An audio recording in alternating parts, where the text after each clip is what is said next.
Merry Christmas, everyone. The Eagles' present to us was a win, however sloppy it might have been I was going to say Monday Night Football. It was Monday afternoon football. The Eagles snapped the three-game losing streak. They beat the New York Giants 33-25 in a game that was not without its minor cardiac events down the stretch, but the Eagles pull it out. They now sit at 11-4. Due to the Cowboys' loss, they hold their own fate in terms of winning the division, in terms of hosting a playoff game. And we're here to break it all down. I'm joined today by Rachel. We're going to do a quick post-game show. Obviously, it's Christmas. We've got all kinds of other things going on. But Rachel, the Eagles, for the first time in a month, won a football game. How does that feel? I thought I would feel better about this win after 3 straight losses, but I'm still just not satisfied. Like, I'm still not, like, in a great mood. You would think, they beat them. I mean, it was closer than we'd like. They put up 33 points, but we were still stressed. I still can't get over the third quarter and the fact that the Giants had 15 unanswered points. That's one of my biggest takeaways. Like, I just can't get over that. And so you would think, oh, they won, but because it was still comfortable, because we were still stressing in this game, I'm just not satisfied. So thank you, Santa, for the win. But at the same time, eh, that's where I'm Yeah, at. I think fans would feel a lot better. Obviously, I mean, they'd feel a lot better if it was a bigger win. And honestly, it should have been. And we can play the would have, should have, could have game a lot when Yeah. you're at the end of December and you're still having to talk about what could have been. It's never a great sign. But you look at this game, the Eagles win by 8, and you see a baffling special teams error. I don't know what Olamide Zaccheaus was doing, turning around, running the wrong way that leads to an easy Yeah. touchdown for the Giants. You have Dallas Goedert slipping on what turns into a pick six. Um, and there was one other miscue I was going to point out, but those two alone, I mean, that's 14 points for the Giants. Like, this very easily could have been a 33-11 or better game if you have those two offensive possessions. And so overall, like, what you saw is encouraging, I think, offensively and defensively. And yet at the end of the day, it's a one-score game that came down to a shot at the end zone. And once again, the same issues are popping up. The offense doesn't have answers to the blitz. The defense is getting, one sack on Tommy DeVito and Tyrod Taylor combined when they were averaging 5 sacks per game over like the last 2.5 months of football. And so there's a lot of things we could feel positive about, but I Yeah. don't blame people at all if you feel really negative, because the same issues seem to continue to be here. hmm And I mean, one of the bright spots is Christmas. So I'm trying to be, joyful and cheerful and all that kind of stuff. Brett and Covey, started off very, very strong. So special teams, I know you and Jess always like to talk about special teams. So shout out to Brett and Covey for having a big day. Also, shout out to Grant Calcaterra for having a career game. But yeah, like you said, the offense, there's definitely still issues. The turnovers remain an issue for this Philadelphia Eagles team. I saw you tweet about the one turnover that shouldn't be credited for Jalen Hurts with the Dallas Goddard slip, or was that the I don't know, somebody slipped. I did see you tweet about that, but yeah, the turnover just continue to be an issue, and that's not good as we get closer to the postseason. Somebody mentioned that earlier. It's just going to be a sad postseason if these issues aren't fixed ASAP. Yeah, absolutely. I mean, it's the little things that continue to become bigger things. Holding on the first play of a drive that puts you behind the sticks at 1st and 20, and you're facing a team that is very blitz happy, and the Eagles struggle against the blitz. Jalen Hurts struggles against the blitz. He does not want to step up. Um, it's situational football. Like, before halftime, the Eagles went empty. And generally, I like the Eagles offense in empty because it allows you to get a look at the defense. But for the Eagles, who struggle with answers to the blitz against the Giants, who want to blitz more than anything, all going empty does is just guarantee you can get a free runner. And the Eagles don't know what to do with that. And so they had the sequence where they ran from empty once. Hurts immediately bails from the pocket and throws it away. And I said, you should probably not go from empty again. And they did it the next play, and the same thing happened. And that's where Hurts jukes inbounds. And I thought that was kind of a bailout call from the officials for the delay of game. The Eagles should have walked into halftime without even getting a field goal there. And it's just there's some play calling and play sequencing things that I don't like. Not every team blitzes like the Giants do. I mean, honestly, really just the Giants and the Vikings blitz with that frequency. The Vikings might be in the playoff, and other teams might start to throw this at you. And so that's something that the Eagles are going to have to deal with. But we could flip it and we could look on the positive side and say, Jalen Hurts threw for over 300 yards. It's first time, and I don't know how long. Even though it was so blitz happy, he only took 1 sack. The Eagles rushed for 170 yards. Like, in terms of yardage, it was there. It was just some key mistakes. The fumble, or not the fumble, the interception, which people were talking about the interception.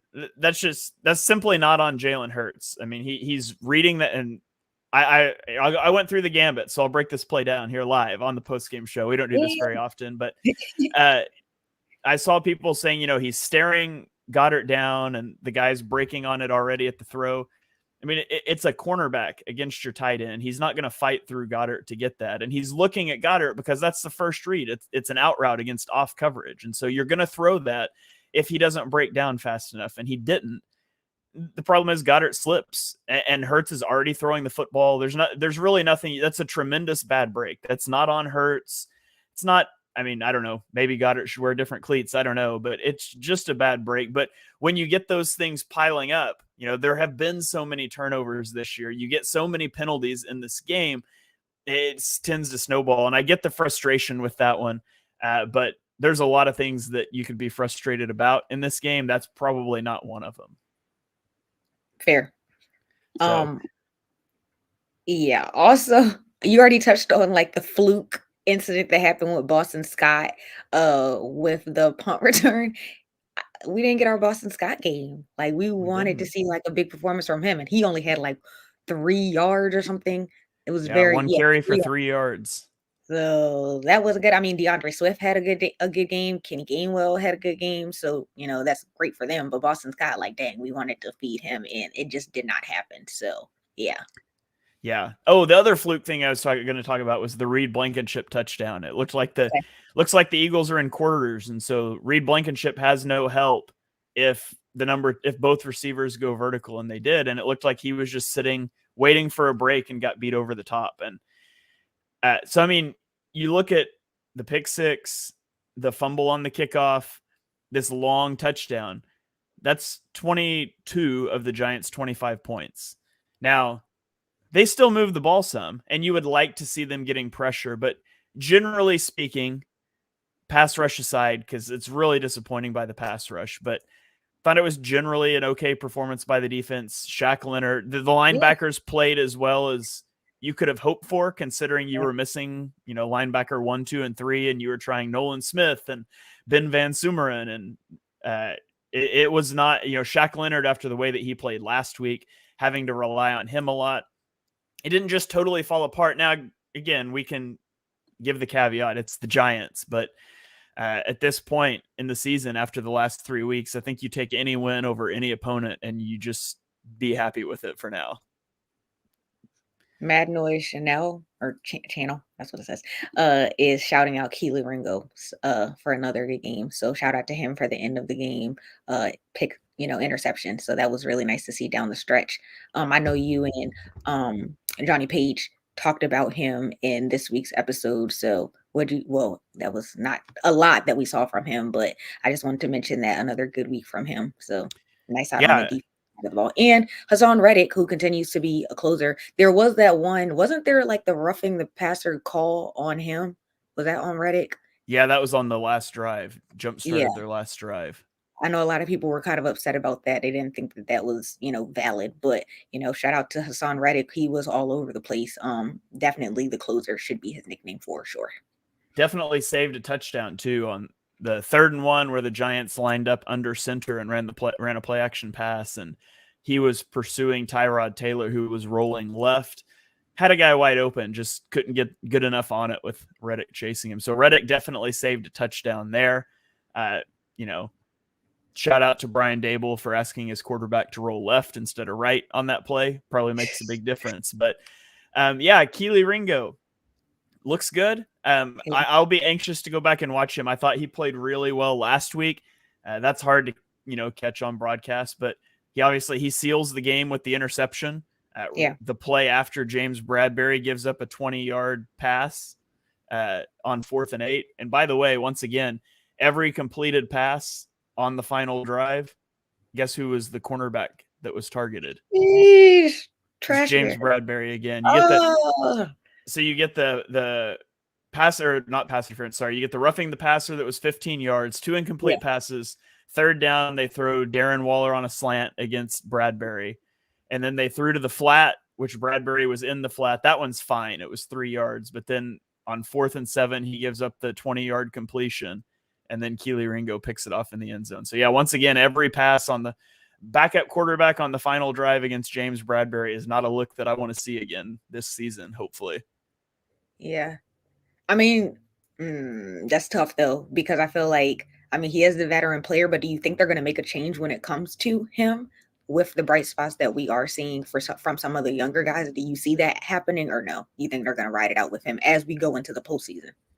Yeah, I don't know. I know I would put Ringo out there. I think he's earned it at this point. Honestly, the best chance of that happening is probably if Slay doesn't play the next 2 weeks and Ringo continues to play well and Bradberry continues to struggle. But with Darius Slay being, practicing this week, I would assume you're going to see Slay play sooner rather than later. And I'm not sure that they will make that move, but it's something I would definitely like to see. I mean, that doesn't mean you can't use Bradberry some in the slot, but I've been really impressed with what I've seen out of Ringo over these 2 weeks with him actually on the field. Yeah, same. So, and then of course, shout out to Jake Elliott, Mr. Automatic. Jake Elliott, 4 of 4 kicking field goals on the game. The long of 44, obviously, he puts them up 8 there at the end of the game. And I mean, if there's a season MVP award for the Eagles this year, like it absolutely had, not in jest, it absolutely has to be Jake Elliott, who's just been lights out all season.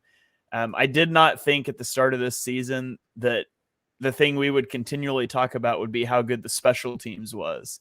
And yet here we are, aside from the random kickoff thing. But Britton Covey has been really good in the return game. I loved him coming up on that one that was that second punt the Giants had that was shanked, and he came up and fielded it off of bounce. And you don't see guys do that very often. It was a high bounce, so I mean he had time to get under it. Liked what I've seen from him. Mann has done a good job punting. Jake Elliott, of course, is almost automatic. I won't say automatic. I don't want to jinx him, but he's almost automatic. 24 of 26 this season, 7 of 8 from 50+ yards. You feel really good about Elliott if it comes down to it with a game on the line, which hopefully won't happen in the next 2 weeks, by the way. That can't be happening the next 2 weeks. Cardinals and Giants again? Like, no, please no. Yeah, I'm going to head over to Twitter because the first thing that I saw were 2 of the points that you just mentioned as I opened up Twitter. Elliott saved Christmas. That was the very first one that I saw. So, yay. And also I saw another one that I wanted to just mention. Oh, no, somebody said no Boston Scott score. It says no Boston score. So yeah, I already mentioned that one. That was rough. Bench Bradberry forever. Not really seeing, spoke too soon. Fire Sirianni into Johnson. So that's the only fire anybody I'm seeing. Of course, people are fed up with Bradberry. Yeah, so not very impressed. First round exit, terrible, very effing exhausted, don't feel better. Somebody said, "Are we ass?" Maybe we'll see. I mean, I don't know. People might need to watch a little bit of the tail end of the NFC. I guess the tail end of the NFC right now is the Seahawks, though. So maybe I should retract that comment. No. We're not gonna say. Here's the thing that sticks out to me on offense. I mean, I thought they moved the ball better. I liked we got a play action pass. I tweeted out last week on my all 22 film review. I said one of these days the Eagles will throw a pass from under center and it'll be like a 60-yard touchdown because they've only done it one time this season. We got the play action pass. It was an explosive gain. It was a big day for the brand there. We got a ton of pistol runs, which I like.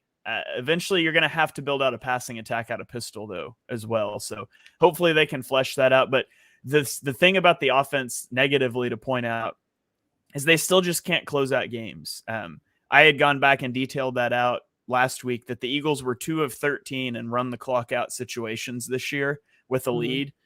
And again, in this game, you have the ball and you are up, what was it? Up 9 with 8 minutes left, and they kicked a field goal, which doesn't really do anything for you. It turns a two score game into a 2-score game. New York immediately scores the touchdown, and so the Eagles get the ball back up 5 with 5 minutes left. And I mean, they ran a lot of the clock out, but you still kicked a field goal with 1:10 left, and you put your defense back on the field in a 1-score game. So 2 of 15 this year running the clock out. And for a team that knows their defense isn't very good, you really don't want to have to live with asking them to continue to make stops. And so that's something they got to get straightened out. Going under pistol worked. They were running the ball well from pistol, but eventually you just got a little too predictable there. You've got to have some sort of pass, a boot action off of that. So hopefully the Eagles can pitch some changeups there and figure out how to close these games out.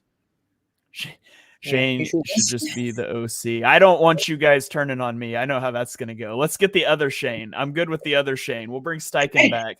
I don't want any part of this. You guys all know where to find me on Twitter. That's what it says. We've done well with dudes called Shane leading the offense. I can't dispute that. Right. That stat might not hold true. We might be 1 for 2 if this Shane calls the offense. Yeah. All right. Well, what anything else that stuck out to you offensively in this game, Rachel? Or I guess defensively, either way. I mean, like I already mentioned, Grant Calcaterra. I mean, that was nice to see like the career game from him. In the beginning, I was like, whoa, like I really did miss seeing Dallas Goedert. I know he finished with, where is it at? I just had it. 7 for 71. Yeah, so it was nice to see Dallas Goedert getting back involved. He didn't have like a big game last week. That was like his first game back. I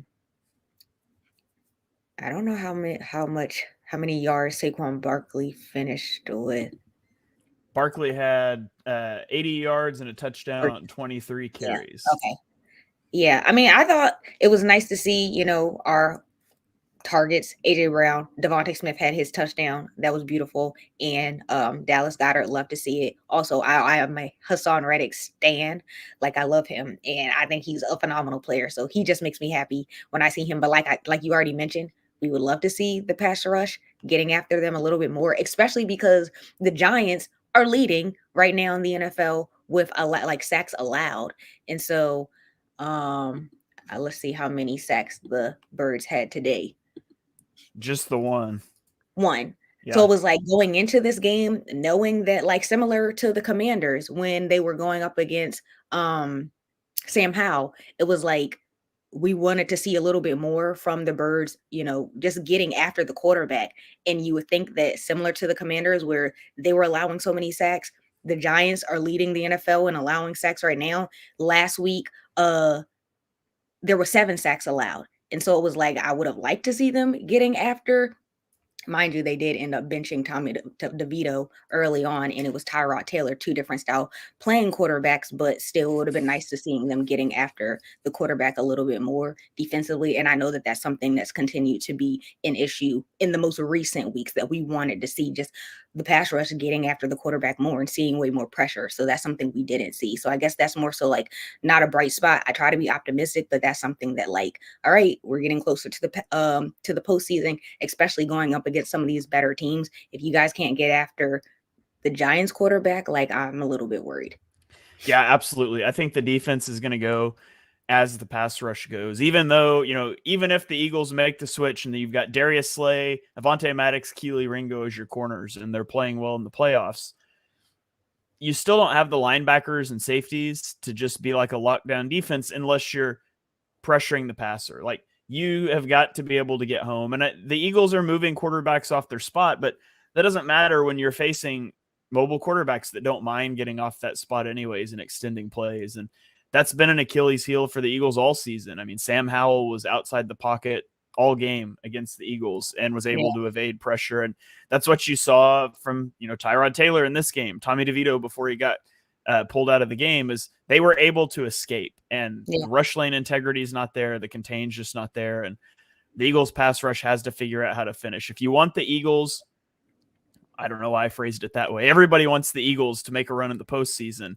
If that's going to happen, it's going to happen through the pass rush, getting some opportune sacks, because the defense is not going to hold teams to 10 points in the playoffs. You got to get a few opportune sacks that lead to stops, and the offense is going to have to get out of its own way. And they move the ball well in this game. Still just some instances of not getting out of their own way. So those are the things the Eagles need to clean up. But all in all, I know you would expect to beat the Giants by more than 8. They're a bad football team. Yeah. But I really do leave this game feeling more encouraged than I think the final score dictates, just because the offense did look a little bit better. They were able to start running the ball. Hurts had a few runs. Obviously, the bailing from the pocket against the blitz is problematic. Outside of the Vikings, you're not going to face somebody in the playoffs that blitzes that much. And so hopefully you can sort of mitigate that as well. So I guess I leave this game feeling slightly encouraged and hoping the Eagles just come out and blow out the Cardinals next week, so I can feel really good. Absolutely. So, all right. Yeah. All right. Well, I think that is going to about wrap up our abbreviated post-game show here. Rachel, do you have any final thoughts before we get out of here?